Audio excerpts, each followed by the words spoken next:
For our daily focus today, I want us to think about and meditate on the concept of God's grace. We throw that word out a lot. God is gracious to us. But let's just slow it down a bit today. Let's just meditate together on what God's grace is and what it does in our lives. So I want to suggest first and foremost that God's grace is unconditional. That is that there's nothing on my part that I have to do. It's based upon the character of God, not on my character. And that is so relieving and that is so amazing.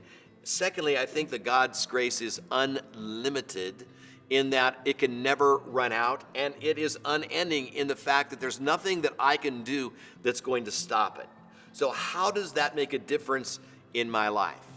I believe that there are three applications of God's grace. So as we slow down today and think about the application of God's grace, first of all, I think first and foremost that where we rush to is the idea of God, the fact that God removes my guilt. That is forgiving grace. And that is pretty amazing. According to the book of Ephesians, Paul writes this. He says that my forgiveness is based upon God's riches. And he uses a word in the book of Ephesians that is amazing. He lavishes his grace upon me out of his riches. So that's pretty amazing when you think about forgiveness. How far does God go in forgiving you? All we have to do is look at the cross and see the amazing work that Jesus did on the cross to find that forgiving grace inside of our life. But there's a second kind of grace, a second application of God's grace that I think is just as important and just as powerful, and that is God's strengthening grace. God's strengthening grace is just as amazing. God's strengthening grace is basically this, that God gives me the power to do whatever he asks me to do. When I get out of bed in the morning, God gives me his strengthening grace. He shapes my life by it, and there is nothing that I have to face in my daily life that God's grace isn't pouring out, lavishing upon me in that application as well. It is such amazing, amazing grace that it's almost unspeakable.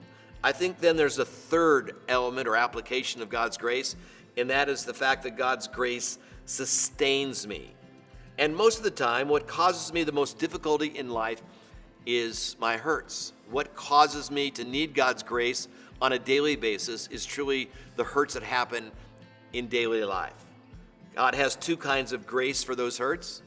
So I want to just remind you of those. Probably many of you know this already, but let me just remind you of this, is that God, first of all, has a removing grace for my hurt. Sometimes God just removes the hurt from my life. And when he does that, I rejoice, and it's powerful, and it's awesome, and I'm thankful for that.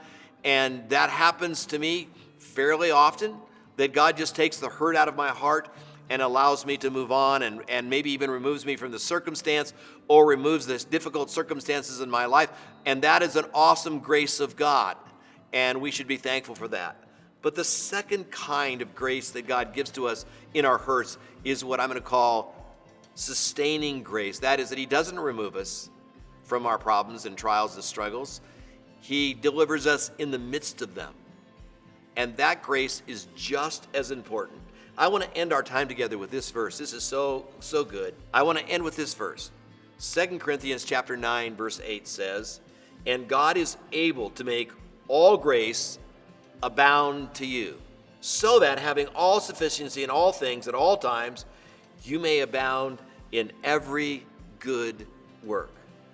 May you discover the riches of God's grace. May you slow your life down today and discover the riches of God's grace. Grace to you. Have a great day.